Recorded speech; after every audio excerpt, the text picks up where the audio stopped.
আসসালামু আলাইকুম। আমি মোহাম্মদ সুমন আলী, পড়াশোনা করতেছি বরিশাল বিশ্ববিদ্যালয়ে।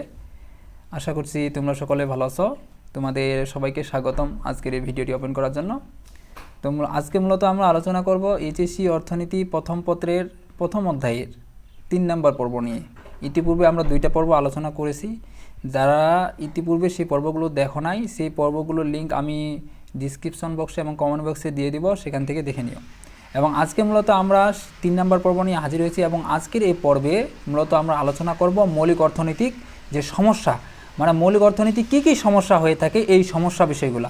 তো আমরা কিন্তু ইতিপূর্বে অর্থনীতির যে সমস্যা রয়েছে, প্রাথমিকভাবে অর্থনীতির সমস্যা, সেইটা কিন্তু আলোচনা করেছি। অর্থাৎ প্রাথমিকভাবে অর্থনীতির সমস্যা বলছিলাম 2টা, একটা হলো দুষ্প্রাপ্যতা আর একটা হলো নির্বাচন। কিন্তু মৌলিক অর্থনীতির সমস্যা কিন্তু 3টা আবার। তো তাহলে আমাদের যে আজকের যে আলোচনার টপিক, তাহলে মৌলিক অর্থনীতির যে সমস্যা সেটা আমরা শুরু করি। তো মৌলিক অর্থনীতির যে সমস্যা, সেই সমস্যা মূলত হলো 3টা। কিন্তু আমরা বিগত পর্বে, তার প্রথম পর্বে মূলত আলোচনা করছিলাম যে মৌলিক অর্থনীতির সমস্যা হলো 2টা। এখানে মানে সাধারণভাবে বা মানে মূলত অর্থনীতির সমস্যা হলো 2টা। এখানে কিন্তু 2টা কথা আছে, তোমাকে মাথায় রাখতে হবে। 1 নাম্বার, তোমাকে যদি বলে অর্থনীতির সমস্যা কয়টা, তখন বলবা 2টা। যখন বলবে মৌলিক কথাটা আসবে, তখন মৌলিক কথাটা আসা মানেই তখন তোমাকে বলতে হবে 3টা। মৌলিক অর্থনীতির সমস্যা কয়টা? 3টা। তো মৌলিক অর্থনীতির সমস্যা 3টা কী কী, এখন আমরা সেগুলো আলোচনা করি। এটা পরীক্ষার জন্য খুব একটা ইম্পর্টেন্ট না, তবে মাঝে মধ্যে পরীক্ষা এখান থেকে আসে না যে এটা বলবো না, তবে অনেক কম আসে আর কি। তো তাহলে আমাদের যে মৌলিক অর্থনীতির যে 3টা রয়েছে, আমরা সেগুলো এখন আলোচনা করব। তো দেখো, মৌলিক অর্থনীতির সমস্যা 3টার মধ্যে প্রথমে কি আছে? প্রথমে আছে হলো কি উৎপাদন করা হবে। তো আমরা কি উৎপাদন করব? আমরা কি কৃষিদ্রব্য উৎপাদন করব নাকি শিল্পদ্রব্য উৎপাদন করব, এই বিষয়টা। অর্থাৎ এইটা মূলত নির্ভর করতেছে একটা দেশের, তাদের অর্থনীতি অবস্থা কেমন, সে দেশের মানুষদের জীবনযাত্রার মান কেমন, এটার উপর মূলত নির্ভর করতেছে।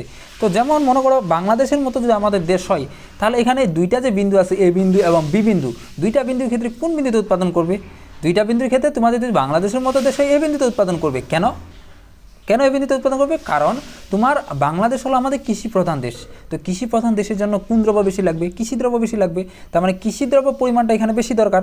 তার মানে যে কৃষিদ্রব্য, কৃষি প্রধান দেশ হওয়া সত্ত্বেও যে সবগুলো শুধু কৃষিই লাগবে এরকমটা নয়, কিন্তু এখানে কিছু শিল্প প্রতিষ্ঠান আছে, কিছু শিল্প তারা কার্যক্রম পরিচালনা করে। তো তাদের জন্য তো কিছু পণ্য দ্রব্য লাগবে। তো সেই দ্রব্যগুলোকে আবার কী বলা হয়? আমরা শিল্পদ্রব্য বলি। তার মানে কিছু তখন শিল্পদ্রব্য লাগবে, এজন্য কিন্তু তখন শিল্পদ্রব্যের মান নেওয়া হয়েছে, কিন্তু পরিমাণটা যে নেওয়া হয়েছে শিল্পদ্রব্যের, সেই পরিমাণটা কিন্তু কৃষিদ্রব্যের তুলনায় কিন্তু কম। অর্থাৎ এজন্য বাংলাদেশে মূলত এই বিন্দুতে উৎপাদন করে। কেন তাহলে?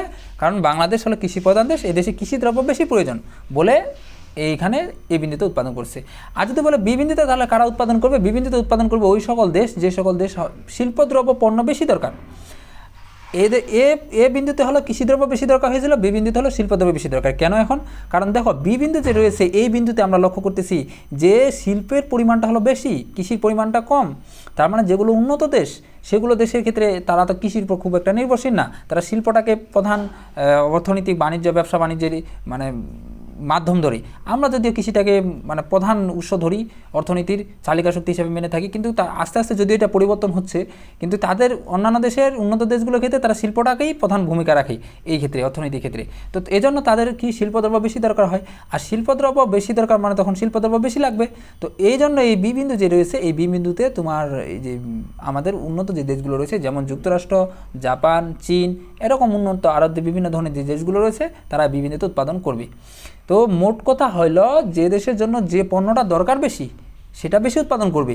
তার মানে অন্য পণ্যটাদের দরকার নয় সেটা নয়, কিন্তু যেমন এই যে বললাম উন্নত দেশের ক্ষেত্রে, তাদের ক্ষেত্রে শিল্পদ্রব্য বেশি দরকার, শিল্পদ্রব্য উৎপাদন করছে। তার মানে কি তাদের কৃষিদ্রব্য দরকার নয়? অবশ্যই দরকার আছে, কারণ তারা খাবে কি, কিন্তু কৃষিটা তাদের খুব কম দরকার হয়, এজন্য তখন কৃষিদ্রব্য পরিমাণটা কম হয়। আশা করি বিষয়টা বুঝতে পারছো। তো এরপরে 2 নাম্বার রয়েছে হলো কিভাবে উৎপাদন করা হবে। তো এটা একটু ভালো করে বুঝতে হবে, কারণ এটা অনেকেরই সমস্যা হয়ে থাকে, একটু বুঝতে প্রবলেম হয়। যদিও এই কিভাবে উৎপাদন করা হবে, এখানে একটা বিষয় আসবে সম উৎপাদন রেখা। এটা সম্পর্কে তোমাদের 3য় অধ্যায়ে একবারে বিস্তারিত আলোচনা করা হবে। এখানে সম উৎপাদন রেখার অনেকগুলো আরও ভাগ পাবো এবং সবগুলো এখানে আরও বিস্তারিত আলোচনা করবো। এখানে জাস্ট একটু ধারণা নেওয়ার চেষ্টা করো, তাহলে এখানে বুঝতে তোমাদের সুবিধা হবে বিষয়টা। তো কিভাবে উৎপাদন করা হবে এই বিষয়টা, এই সমস্যাটার সমাধানের জন্য আমাদের সম উৎপাদন রেখার আমাদের সাহায্য নিতে হবে। কেন সাহায্য নিতে হবে? কারণ কিভাবে উৎপাদন করব, আমরা কিভাবে উৎপাদন করব কথার মধ্যে আছে কিন্তু, আমরা কি বেশি শ্রমিক দিব নাকি বেশি মূলধন দিব, নাকি কম শ্রমিক দিব বেশি মূলধন দিব, মানে কোনটা বেশি করব কোনটা কম করব এটা। তো এখন এই বিষয়টা নির্ভর করতেছে মূলত সমউৎপাদন রেখার সাথে, ওই জন্য মূলত এটা সমউৎপাদন রেখার সাথে রিলেটেড। এখন আমরা আরেকটা বিষয় জানি, উৎপাদনের উপকরণ হলো চারটার মধ্যে কি কি, প্রথম হলো ভূমি, শ্রম, মূলধন এবং সংগঠন। কিন্তু এখন প্রশ্ন অনেকের মনে হইতে পারে যে আমরা শুধু এখানে যে উৎপাদনের যে উপকরণ রয়েছে শুধু দুইটা নিছি, একটা হলো মূলধন আর একটা হলো শ্রম, তো বাকি যে উপকরণ দুইটা আছে ওইটা কেন নেই? কারণ দেখো বাকি যে দুইটা উপকরণ আছে, একটা হলো ভূমি আর একটা হলো সংগঠন, এই দুইটা প্রত্যেকটা প্রতিষ্ঠানে নির্দিষ্ট থাকেই, এগুলো খুব একটা পরিবর্তন হয় না, কিন্তু ভূমিটা এবং সংগঠনটা মানে ওইটা নির্দিষ্ট থাকেই, ওটা খুব একটা পরিবর্তনশীল হয় না, যার কারণে ওইটা ধরা হয় না। কিন্তু মূলধন মানে টাকা অর্থ যেটা রয়েছে, মানে আমরা যে বাজেটটা দিই কোনো একটা করার জন্য, শিল্প প্রতিষ্ঠান বা যাই হোক না কেন, সেখানে অর্থ এবং শ্রম মানে শ্রমিক কতগুলো নেব এগুলো কিন্তু পরিবর্তনশীল হরমশাই। মনে করো তোমার কাজ 10 জনের শ্রমিকের, তা তুমি যখন 10 জন শ্রমিক নাও, তোমার কাজ মনে করো 5 জন শ্রমিকের, তখন তুমি 5 জন শ্রমিক নাও, বা কখনো শ্রমিকের দাম বেশি হয়ে থাকে, কখনো শ্রমিকের দাম কম হয়ে থাকে, মানে অর্থাৎ মোট কথা হলো শ্রমিক এবং মানে যেটাকে শ্রম বলি এবং মূলধন অর্থাৎ টাকা, এই দুইটা মূলত পরিবর্তনশীল হয়, এজন্য মূলত এই দুইটা চলকেই এখানে নেওয়া হয়। এখানে আরেকটা প্রশ্ন যে তোমাদের বলতেছি, যদি কেউ জানো এটা আগে কমেন্টে জানাবো, তারপর আমি উত্তর দিচ্ছি। যে এখানে মূলধনের আমরা কিন্তু জানি মূলধনের ইংরেজি হলো ক্যাপিটাল, সেটা হলো সি দিয়ে শুরু হয়, কিন্তু ক্যাপিটাল বানান তোমরা দেখলে একটু বুঝবা। যে এখন সি দিয়ে আমরা জানি যে কোনো একটা যে বানান রয়েছে প্রতীক, সেটা প্রতীক আমরা নিই প্রথম করা অক্ষরটা, কিন্তু এখানে মূলধনের আমরা সি না নিয়ে কে নিলাম কেন? এখন অনেকের মধ্যে এটা প্রশ্ন থাকতে পারে, কিন্তু যে ভালো করে একটু বুঝতে বিষয়টা। তো এখন এই প্রশ্নটার উত্তর হলো যে অর্থনীতিতে আরেক সি দ্বারা কিন্তু আরেকটা প্রতীক বা চলককে বোঝানো হয়ে থাকে, সেটা হলো কস্ট অর্থাৎ ব্যয়। আমরা কিন্তু এটা আলোচনা করব তোমাদের পরবর্তী অধ্যায়গুলোতে। তো একটাই যদি প্রতীক দ্বারা আমরা দুইটা কোনো চলককে বুঝে থাকি, তখন কি একটা সমস্যা হবে না বুঝতে, যে এই সি দ্বারা কী বোঝাচ্ছে, আমাদের এটা কি মূলধন বোঝাচ্ছে নাকি আবার এটা আবার ব্যয় বোঝাচ্ছে? তো এটা কিন্তু বুঝতে অনেকটা সমস্যা হয়ে যাবে। তো এজন্য মূলত তারা এই যে মূলধনকে তখন সি না দিয়ে মূলধনে আলাদা একটা কে প্রতীক দিল, এই কে মানে প্রতীক দ্বারা আমাদের মূলধনকে চিনতে হবে। অর্থাৎ মূলধন উচ্চারণ করতে গেলেও যখন ক্যাপিটাল আমরা বলি তখন কিন্তু সি এর চেয়ে কের উচ্চারণটা কিন্তু একটু বেশি হয়। মূলত এগুলো কারণেই মূলধনের ক্ষেত্রে আমরা যে কে যে রয়েছে প্রতীকটা, এই প্রতীকটা আমরা নিয়ে থাকি। তো এখন সমউৎপাদন রেখা জিনিসটা কি আমরা এটা বুঝি। সমউৎপাদন রেখা হলো এমন একটা রেখা যে রেখার প্রতিটি বিন্দুতে, এই যে বিভিন্ন ধরনের বিন্দুগুলো রয়েছে, এই বিন্দুগুলোতে দুটি উপকরণের সাহায্যে, এই যে মূলধন এবং শ্রম, এই দুইটা উপকরণের সাহায্যে সংমিশ্রণে একটি নির্দিষ্ট পরিমাণ উৎপাদনকে নির্দেশ করেছে। অর্থাৎ সমউৎপাদন রেখা হলো এমন একটা রেখা যে রেখার প্রতিটি বিন্দুতে দুটি উৎপাদনের উপকরণের সাহায্যে একটা নির্দিষ্ট পরিমাণ উৎপাদনকে নির্দেশ করছে। এই যে এ বিন্দু, বি বিন্দু, সি বিন্দু, তিনটা বিন্দু পাইছি না, এই প্রত্যেকটা বিন্দুতে কিন্তু উৎপাদনের পরিমাণটা একই হবে। মানে এখানে যেমন 10 হয়েছে, এখানেও 10, এখানেও 10, এখানে যদি 100 হইতো এখানেও 100, এখানেও 100, মানে মোট কথা প্রত্যেকটা বিন্দুতে উৎপাদনের পরিমাণটা সমান হবে। এখন অনেকের মধ্যে এটাও প্রশ্ন হবে যে কিভাবে প্রত্যেকটা বিন্দুতে ওই যে উৎপাদনের পরিমাণটা সমান হয়। তো দেখো এখন একটু বিশ্লেষণটা ভালোভাবে দিই, তাহলে বুঝবা। যে মনে করো তোমার একটা জমি আছে, সেই জমি 1 বিঘা মনে করো জমি আছে তোমার। তো 1 বিঘা এই জমিতে মানে মাটিতে তুমি মনে করো ফসল চাষ করবা, মনে করো তুমি সেখানে ধান ফলাবা, রপা লাগাবা আর কি, ধান ফলাবা। এখন তুমি যে সেই ধানের যে চারাগুলো তুমি এখানে লাগাবা, তো এর জন্য মনে করো তুমি শ্রমিক নিবা এবং তুমি কি মূলধন নিয়োগ করবা সেখানে। তো এখন তোমার কিন্তু মূলত মেইন টার্গেট থাকবে কি, এই আজকের এই যে দিনটা আছে এই দিনের মধ্যে যেন আমি এই যে 1 বিঘা যে মাটি রয়েছে, জমি রয়েছে, এই জমিতে যেন আমি এই যে চারাটা আমি রোপণ করতে পারি। তো এখন মূল টার্গেট কিন্তু এটা। এখন তোমার এটা টার্গেট কিন্তু ওইটা আছে, ওইটা কিন্তু তুমি এখন বিভিন্নভাবে প্রসেসে করতে পারো। কীরকম বিভিন্ন প্রসেস? মনে করো তুমি সেখানে 10 জন শ্রমিক দিয়ে তাদের মানে লোকপ্রতি যদি কম টাকা দাও, তাও তারা ওইটা রোপণ করে দিবে। বা তুমি 10 জন শ্রমিক না দিয়ে তুমি মনে করো 5 জন শ্রমিক দিলা, এখন তাদেরকে যদি টাকাটা তুমি বেশি দাও, তাদের পরিশ্রমটা বেশি হবে। তো পরিশ্রমটা বেশি করলে তারা কিন্তু এই দিন শেষে মোট কথা হলো একটাই, যে সবারই টার্গেট একটাই থাকবে, যে ওই 1 বিঘা মাটি যে ছিল, জমিটা ছিল, ওই জমিটা রোপণ করা। তো মূলত টার্গেট এটাই। তো সমউৎপাদন রেখার বিষয়টা হলো এরকমই, এখানে প্রত্যেকটা বিন্দুতে সমান কেন উৎপাদন হয়। যেমন দেখো এখানে মনে করো এই যে মূলধনের পরিমাণটা বেশি, কিন্তু আমরা যে শ্রম যে রয়েছে, শ্রমের পরিমাণটা মানে কম দিচ্ছি, অর্থাৎ কম শ্রমিক দিচ্ছি। আমরা মনে করো এখানে 2 জন শ্রমিক দিচ্ছি, মনে করো এখানে লিখে দিচ্ছি, মনে করো শ্রমিক হলো 2 জন, আমরা তাদের ক্যাপিটাল দিলাম কত, 10 টাকা। 10 টাকা দিলাম, তার মানে তখন 5 একক পরিমাণ তারা পরিশ্রম করতেছে। যখন মনে করো শ্রমিক আরও বেড়ে গেল, শ্রমিক বেড়ে গেল তোমার হলো 4, শ্রমিক বেড়ে গেল 4, তখন আমরা মনে করো এখানে তোমার 8 টাকা দিলাম, তখন মনে করো তোমার ওই যে মানুষ প্রতি তখন 2 টাকা, তখন মনে করো 8 টাকা দিলাম। তো এখন মানুষ প্রতি কয় টাকা পড়লো? 2 টাকা করে পড়লো। তো এখন এই 5 টাকার পরিশ্রম আর 2 টাকার পরিশ্রম কি সমান হবে? কখনোই নেই। কিন্তু একটা কথা আবার আছে, এখানে শ্রমিক কিন্তু বেশি, তার মানে মানুষের অনেকগুলো বেশি হবে মানুষ, কিন্তু তাদের পরিশ্রমের লেভেলটা কম হবে। যেমন আগে 5 জন মানুষ সারাদিন কাজ করে 1 বিঘা মাটি মনে করো ফসল রোপণ করতো, এখন সেখানে 10 জন মিলে সারাদিন না করে 5 ঘন্টায় সেটা রোপণ করে দেবে।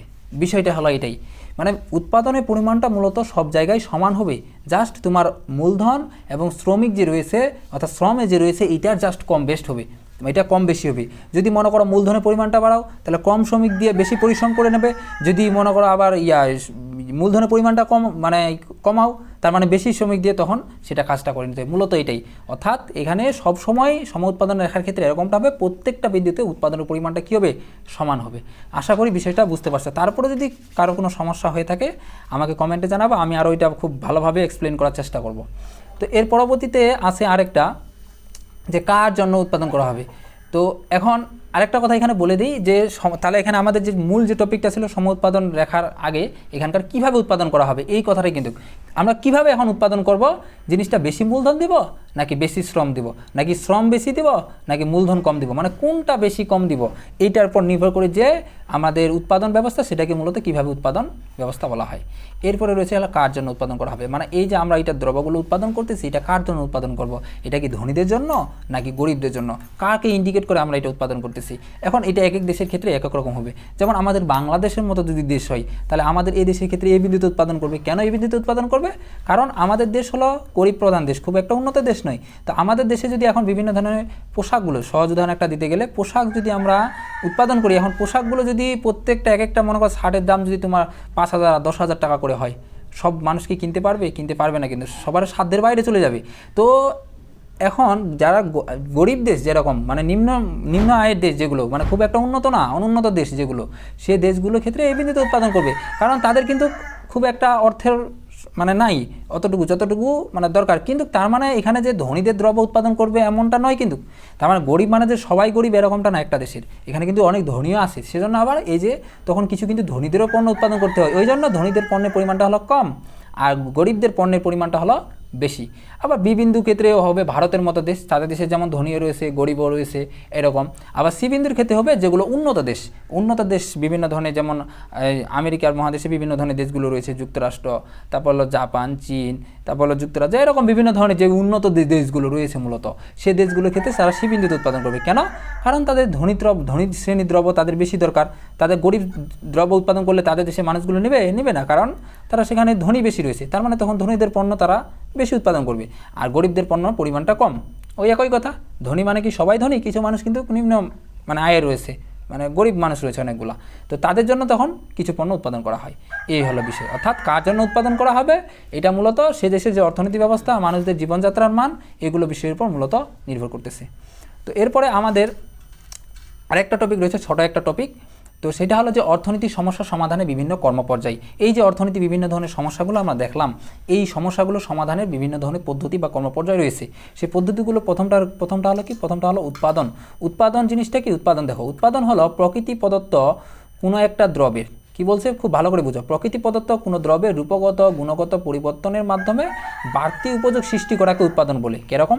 দেখো, মনে করো প্রকৃতি যে কোনো দ্রব্যের কিন্তু মূল উৎস কিন্তু প্রকৃতি, যে কোনোটা যে কোনো দ্রব্যের তুমি যদি মূল উৎস খুঁজতে চাও সব দেখবা যে ওটা মূল উৎস প্রকৃতি থেকেই আসে, এমনিতে আসে না। তো যেমন এখন মানে সহজ দিয়ে একটা উদাহরণ দিই, আমরা গাছ মনে করো লিখে দিচ্ছি তোমাদের বোঝার তাগিদে। তো গাছ ছিল, গাছ থেকে আমরা মনে করো কি নিয়ে আসলাম, গাছ থেকে নিয়ে আসলাম কিন্তু কাঠ, শুধু কয়েকটা কাজ লিখে দিচ্ছি বুঝে নিও।